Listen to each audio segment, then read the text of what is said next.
Regardless of the rivalry itself, with the results elsewhere and the table as it stands, this was a massive night for both clubs.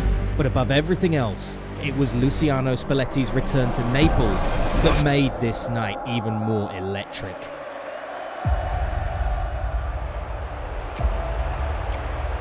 Spalletti spots it before the pass is even played. Conte again. Go now!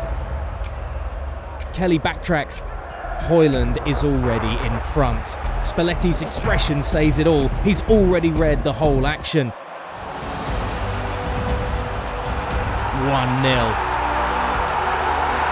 Conte keeps his celebration contained. Buongiorno completely loses it in the moment.